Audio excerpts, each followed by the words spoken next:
ప్రజల తలరాతలు మార్చబోయే టాప్ 25 హామీల మేనిఫెస్టోను టీడీపీ కూటమి విడుదల చేసిందని సవితమ్మ అన్నారు.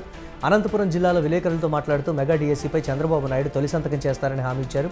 మేనిఫెస్టోలోని పలు అంశాలను ప్రస్తావించిన ఆమె టీడీపీ కూటమికి ఘన విజయం అందించాలని కోరారు. ఖమ్మం జిల్లా సత్తుపల్లి పట్టణంలో ఎమ్మెల్యే మట్టా రాఘమయ్య ఆధ్వర్యంలో ఎన్నికల ప్రచారం చేపట్టారు. కాంగ్రెస్ ఎంపీ అభ్యర్థి రామసహాయం రఘురామరెడ్డి గెలుపును కాంక్షిస్తూ హనుమాన్నగర్లో ప్రత్యేక పూజలు చేసి ఇంటింటి ప్రచారం చేపట్టారు. పలువురు కాంగ్రెస్ పార్టీలో చేరారు. ఇస్త్రీ చేసి ఆకట్టుకున్నారు.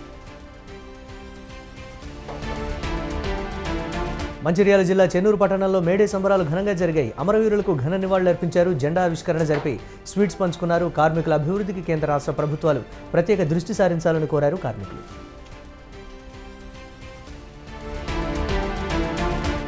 అంతర్జాతీయ కార్మిక దినోత్సవాన్ని భద్రాద్రి కొత్తగూడెం జిల్లా కార్మికులు ఘనంగా నిర్వహించారు. శ్రామికుల భాగస్వామ్యం లేనిదే అభివృద్ధి లేదన్నారు కార్మిక సంఘ నేతలు. మేడే స్ఫూర్తితో కార్మికుల సంక్షేమం కోసం పలు అభివృద్ధి సంక్షేమ కార్యక్రమాలు చేపట్టాలని కోరారు.